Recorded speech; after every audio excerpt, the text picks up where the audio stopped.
स्वागत है आप सभी का हमारे चैनल पर्दे के पीछे द पावर ऑफ वुमेन में। जैसा कि हमने आपसे कहा है कि हम हमेशा आपको नई नई प्रतिभाओं से मिलाते रहेंगे। कमी नहीं है हुनर की, बस कमी है उसको सामने आने की। तो आज ऐसी ही एक प्रतिभा के साथ हम यहाँ जुड़े हुए हैं, आपको भी मिलवाते हैं इस मशहूर हस्ती से। ये अपना इंट्रोडक्शन खुद देंगी। पहले तो बहुत बहुत बधाई आपको आपके ढेर सारे काम के लिए, बहुत सारी शुभकामनाएं आपकी नई शुरुआत के लिए। और आप बताएं अपने बारे में कुछ हमारे लोगों को। जी, मैं श्रीमती बीना गुप्ता, मैं कला प्रवक्ता, सोनी धाबा खंडेलाल बालिका इंटर कॉलेज में जो है करीब 1990 से मैं काम कर रही हूँ। और उस समय से मेरे अंदर मन में बहुत पहले से बचपन से ही था कि मैं कुछ करूँ, कुछ कोई प्लेटफार्म नहीं मिल रहा था। अक्सर लोग कहते हैं ना कि बचपन में भी कहेंगे कि अरे क्या आर्ट पढ़ा रहे हैं अपने बच्चे को, आर्ट से क्या होगा। तो माँ मेरी जब कहती थी तो हम उनको इग्नोर कर देते थे कि आप किसी की सुनिए मत, आप जो है बस अपना काम करती है। माँ भी मेरी ऐसे ही सिखाती थी जैसे आज मैं सिखा रही हूँ। शायद उन्हीं का एक आशीर्वाद है जो आज मैं कर पा रही हूँ। और करीब 90 से ही मेरे अंदर जो लगन और जो क्षमता थी और जो नया करने की जो इच्छा थी वो मैं विद्यालय से ही शुरू की। क्योंकि विद्यालय एक ऐसा प्लेटफार्म है जहाँ बच्चियों का एक समूह हमको प्राप्त होता है और तरह तरह की बच्चियाँ रहती हैं और हमें बड़ा अच्छा लगता था उनके बीच में काम करना। तो उस समय मैं पहली बार विद्यालय देखने गई थी तो वहाँ की प्रिंसिपल जो देखी, मतलब हमसे जब उनका मुलाकात हुआ तो भी आर्ट से संबंधित वो बहुत एक्टिव रहती थी और उनको भी बड़ा शौक था और वो भी बीए आर्ट से ही कर चुकी थी। तो उनको भी एक शिक्षिका की ज़रूरत थी उस समय, जो उनके यहाँ उस समय वो रिटायर हो चुकी थी। तो अब चूँकि हमसे उनका कोई परिचय नहीं था, हम ऐसे ही गए थे घूमने के लिए। वहाँ की जो 14 नवंबर को वहाँ पे लगता है बाल मेला, जी हमेशा वो लगवाती थी और बड़े अच्छे पैमाने पे लगवाती थी। तो वही हम देखने गए थे तो वहाँ की प्रदर्शनी लगी, बड़ी अच्छी थी। थोड़ा चार्ट पेपर में बच्चे काम किए थे, वो इस तरह नहीं था, बस केवल वाटर कलर से काम किए थे। तो जो हम लोग काम करते थे, हम लोग आयल और एक्रेलिक और इन सब फैब्रिक से काम करते थे। यहाँ पे अभी वो सुविधा नहीं थी।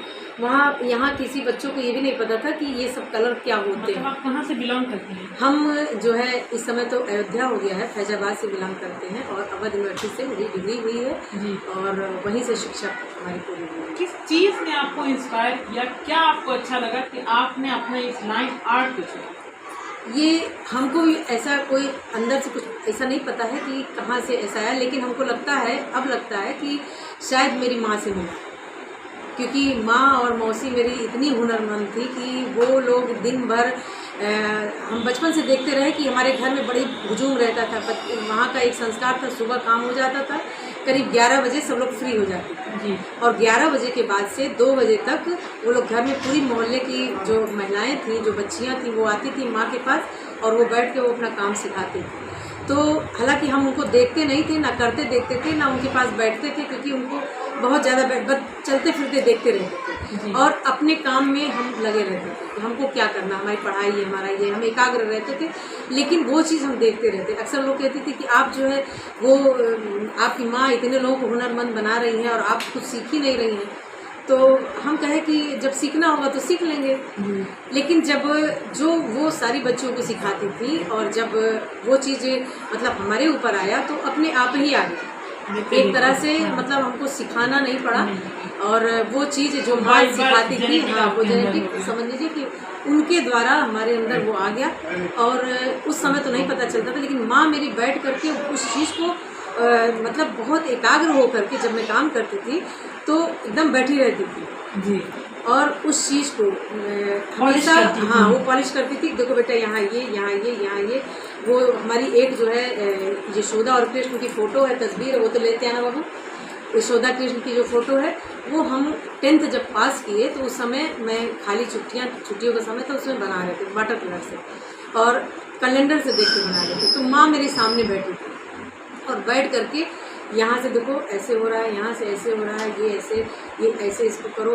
तो उनका जो मार्गदर्शन था वो बाकायदा जो है समझ लीजिए कि कोई शिक्षक अच्छा पारंगत शिक्षक ही दे सकता है। तो उनके द्वारा जो हम मतलब हमारे उसमें जो है उसको क्या कहते हैं तराशा गया, उन्हीं के द्वारा तराशा गया। तो एक ये भी था कि अब हम वहीं तक सीमित थे, वाटर कलर तक, वहाँ तक सीमित थे, हमको आगे भी कुछ करना था।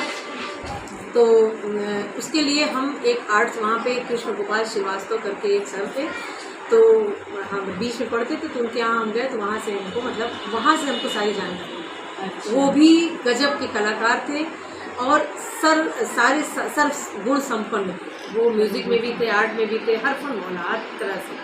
तो उनके जो वहाँ का कॉलेज का जो हमारा शिक्षा प्राप्त हुआ, वहाँ से हम ऑयल कलर और फैब्रिक और बाकी अदर फोटोग्राफी भी था, वाटिक कलर था, ये जो है ये बांधनी थी, ये सारी चीज़ें उनके द्वारा हमको थोड़ा थोड़ा ज्ञान प्राप्त हुआ। फिर विद्यालय में जब हम आए, हमारी शादी 18 साल की उम्र में ही हो गया था, अभी हम BA फर्स्ट ईयर में ही थे। तो हमारे हस्बैंड जो है उस समय BHMS कर चुके थे और परिवार का लंबा बोझ था, बच्चे छोटे थे, उनके भाई बहन छोटे थे, पिताजी एक्सपायर कर गए। तो उस समय जब हम आए तो हम इसी घर में आए और घर एकदम समझ लीजिए कुछ भी नहीं था, एक ईंटे का टंडीला था और उसमें हम जब प्रवेश किए तो फिर धीरे धीरे इसी घर को संवारना शुरू कर दिए। कैसे आप जॉब में जॉब में किस सन में? हाँ, सन ऐसा है, वही हम अभी बता रहे थे, बीच में छूट गया कि जब हम यहाँ पे विद्यालय में जब देखने गए और वो प्रदर्शनी देखे बड़ा अच्छा लगा। मैडम से बात हुई तो उनसे जब आमना सामना हुआ तो उन्होंने कहा कि मैडम आप कहाँ से आई हैं, फैजाबाद से, अवध यूनिवर्सिटी से आई हैं, तो आप मतलब कला के बारे में क्या जाने। उनको ये था कि एक कला के क्षेत्र में पारंगत हो। तो हमसे बातचीत हुआ तो कहीं कि क्या आप हमारे बच्चों को सिखा सकती हैं? हम तो बिल्कुल सिखा सकते हैं। तो कोई ऐसा वो नहीं था, बस कहीं कि आप आ जाइए मेरे यहाँ। बस हम जाना शुरू कर दिए। 88 में ही हम 1-2 बार गए, कहीं आकर के हफ्ते में 1 दिन 2 दिन आप क्लास ले लीजिए, तो इसे ही लेते रहे। फिर उसके बाद 89 में भी हम क्लास लेते रहे। फिर जो है अब ये प्रोसेस में हुआ क्योंकि हमारा आर्ट का क्लास जो फैजाबाद में चल रहा था, वहाँ पे आर्ट्स कॉलेज में सर हमारा प्रिंसिपल में भी नाम दे दिए थे। तो अब चूँकि यहाँ का परिवार का इतना बोझ था तो हमारे हस्बैंड कहे कि वहाँ अगर रहोगी तो फिर यहाँ का छूट जाएगा, परिवार भी देखना ज़रूरी है। तो इस वजह से अमिला में भी लोग बुलाने लगे, जो हमारा गांव है अमिला क्षेत्र है, वहाँ पे थानीदास में भी ये हुआ कि यहाँ आ जाइए। तो हम कहे वहाँ हम चादर ओढ़ करके और इस तरह से हम वहाँ मतलब पढ़ाना मुश्किल था, एक संकोची स्वभाव के भी थे। तो वो स्वभाव के अनुसार हमारा वहाँ सेट नहीं हुआ। हमारा गर्ल्स कॉलेज यही सोनी दापा में ही। फिर मैडम कही नहीं मैडम मैं आपको नहीं छोड़ सकती। जब वहाँ सिखाने लगे बच्चों फ्री हैंड, जब देखते हमको तो आदत था, हम जब बोर्ड पे काम करते थे और बच्चों को सिखाते थे फ्री हैंड, तो वो आते जाते जब बोर्ड देखती थी तो उनको लगता था कि ये तो मतलब गजब की है। और उसके बाद मैडम वो जो है मतलब यही कही कि हमको छोड़ना नहीं। एक बार की बात है, प्रदर्शनी लगी हुई थी, विकास भवन अभी बन रहा था, 93 की बात है। तो राना मैडम भी वहाँ पे साथ थी और उस समय हमारी जो है जिलाध्यक्ष जिला इसकी चेयरमैन हुआ करती थी, उनसे मुलाकात हुई। हाँ, तो वो उनका भी विद्यालय चल रहा था, तो वो भी हमारा जब हुनर देखी, कला देखी, हमारी प्रदर्शनी लगी हुई थी किसी दूसरे संस्था के माध्यम से, लेकिन वहाँ पे हमको इग्नोर किया गया। हमारी कुछ पेंटिंग बगल में है, हमारी इंदिरा गांधी की पेंटिंग है, पोर्ट्रेट है, राजीव गांधी के पोर्ट्रेट है, और पोर्ट्रेट ही हम बनाते थे और हमको अच्छा लगता था। सभी महापुरुषों का पोर्ट्रेट बनाना बड़ा अच्छा लगता था। तो वो जब देखी तो वहाँ पे जब हमारी प्रदर्शनी लगी, थोड़ा सा साइड से हट के बता रहे हैं, तो सारी पेंटिंग लगी हुई है। हम अपनी चुनिंदा पेंटिंग लेकर के उस संस्था में हम लगाए हुए हैं, लेकिन इग्नोर इस तरह से किया गया कि इस पेंटिंग को, जो ये पेंटिंग लगी है, इसको वहाँ सारे अधिकारी थे, DM वगैरह भी थे, उसको इग्नोर करके आगे बढ़ करके उस पेंटिंग को अच्छा बताया गया जो किसी लायक नहीं था। हालांकि उन्हीं के संस्था की, उन्हीं की बच्ची थी वो संस्था। हमको उस समय बड़ा कष्ट हुआ कि ये क्या मतलब है, हम इतना पेंटिंग हम धो करके ला करके हम लगा रहे हैं और ये जो है ये कुछ भी नहीं है, और एक डायनासोर बना हुआ है, वो बहुत कुछ है। तो उस समय बड़ा कष्ट हुआ। फिर उसके बाद से हम बंद कर दिए अपनी पेंटिंग, कहीं ले जाना, कहीं एग्जीबिशन में लगवाना एकदम बंद कर दिए। फिर हम फोकस किए काम करवाने का बच्चों को। तो इस तरह से फिर हम काम करवाने लगे और मैडम भी प्रदर्शनी लगवाने लगी। उस समय मऊ जिला भी नहीं बना था, और पहली बार जब जिला बना तो डीएम साहब जो आए, चेंबर साहब एक बार आए थे, और उस समय के कौन से डीएम थे, तो वो जब आए तो उन्होंने जब प्रदर्शनी हमारी देखी, पूरे मतलब उसकी फ़ोटो मेरे पास है पूरा नीचे से लेकर के ऊपर तक पूरा कमरा भरा हुआ है। अच्छा, आपकी पेंटिंग से? हमारी पेंटिंग छोड़ दीजिए, बच्चों से कराई हुई पेंटिंग, और उसमें हम आयल पेंटिंग का काम करवाए थे। यहाँ आयल पेंट मिलता नहीं था। हम जब अयोध्या जाते थे, फैजाबाद जाते थे, तो वहाँ से हम सारा मटेरियल लेकर के आते थे, और उन्हीं मटेरियल के माध्यम से हम बच्चों को सिखाते थे उस समय। और मैडम का सहयोग रहता था, वो बोर्ड वगैरह दे देती थी, जो हमको ज़रूरत होती थी उस सहयोग करती थी। बाकी मटेरियल हम लेकर के आते थे और उन बच्चों से हम काम करवाते थे। और जो दीपावली की छुट्टी में हम घर नहीं रहते थे, विद्यालय रहते थे, पूरा विद्यालय बंद रहता था, लेकिन मैं और प्रिंसिपल मैडम और बच्चे ये रह करके हम लोग 10 दिन 15 दिन वहाँ पे काम करवाते थे, और फिर उसके बाद एग्जीबिशन लगता था। तो उस तरह से वहाँ के जब डीएम साहब, और उस समय डीएम साहब एक ही विद्यालय था, गर्ल्स इंटर कॉलेज सोनी धापा, तो अक्सर डीएम साहब हर फंक्शन में आते थे, तो देख करके इतना प्रभावित होते थे। तो मैडम से कहे कि उनकी एक मैडम थी, कहीं कि हमारी मैडम को भी सीखना है।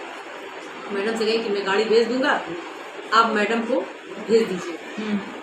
तो मैडम बिना हमसे पूछे उनसे डायरेक्ट डीएम साहब से कहें कि मेरी मैडम कहीं नहीं जाए, और जो भी सिखाना होगा आप अपनी मैडम को भेज दीजिए, यहाँ आकर के विद्यालय में सीखेंगे।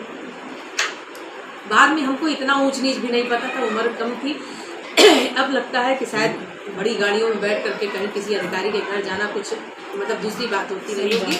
तो वो अनुभवी थी, और हमको जानती थी कि बहुत शार्प माइंड की है, बहुत ज़्यादा इसको चालबाजी नहीं आती है, बहुत मतलब सीधी सादी सरल स्वभाव। वो तुरंत मना कर दी। फिर वो मैडम उनकी आती रही, गाड़ी आती थी, मैडम को यहाँ छोड़ के जाती थी। वो हमसे स्क्रीन पेंटिंग सीखी, वाटर कलर, फैब्रिक, कई पेंटिंग हमसे सीख ली। करीब महीना भर, हफ्ते में 2 दिन 4 दिन आती थी। तो हम ऐसा सिखाते हैं कि एक दिन अगर आप वर्क करा देंगे तो आप हफ्ते भर तक उसको अभ्यास करते हैं। तो इस तरह से वो सीख डीएम साहब की मिसेज आई सीखी। अभी ये डीएम साहब थे जो पिछले बार थे, क्या नाम था वो, तो वो भी अपने बच्चों को सिखाने के लिए बंसल साहब थे, अपने बच्चे को सिखाने के लिए जो है अमित कुमार बंसल जी थे, वो पानी पीना। तो वो कहे बच्चे को सिखाना है तो मैडम सिखा देंगी, आ जाती है मेरे यहाँ तो सीख लेती। तो हमारे वो जो है चंद्र प्रकाश जी को किए, तो हम कहे कि नहीं सर हम कहीं जाते। अब तो हम अनुभवी हो गए हैं। जी जी। हाँ, उस समय तो अगर गाड़ी आती तो हमको लगता कि भाई इनकी गाड़ी आ रही है तो हम चले भी जाते। जी जी। हमको उस समय लगा भी कि मैडम क्यों मना कर दी, अरे गाड़ी आ रही, डीएम की गाड़ी में बैठ के जाएंगे कितना अच्छा लगेगा। तो उस समय लग रहा था, लेकिन वो हमारे दिमाग में बात थी। तो हम कह सर हम कहेंगे बच्चे को आप डीएम साहब से कह दीजिए विद्यालय में भेज दे तो मैं सिखा दूँ। तो खैर उनका ट्रांसफ़र ही हो गया। इसी तरह चलता रहा और विद्यालय में वर्क चलता रहा। हर तरह के वर्क बच्चों को काम करवाए और हर कंपटीशन में भाग लिवाए, और सारे बच्चे जो है जीत करके आए। ये तो आपने सब पॉजिटिव बात बताया। आपके साथ लाइफ में बहुत स्ट्रगल भी तो आपने किया है, आपने बहुत कुछ झेला भी है अपने स्कूल की तरफ से। अभी तो आपने सब स्कूल के लोगों की सिर्फ पढ़ी। ये तो हमारे अच्छे दिन थे, ये अच्छे दिन थे जब तो हमारी स्ट्रगल वाली लाइफ बताइए। ये हमारी प्रिंसिपल शैलजा मैडम थी, शैलजा श्रीवास्तव थी। वो एक तरह से वर्क करवाना, बच्चों से काम करवाना बहुत अच्छा लगता था। वो चाहती थी कोई ऐसी टीचर मिले कि जो हमारे बच्चों के साथ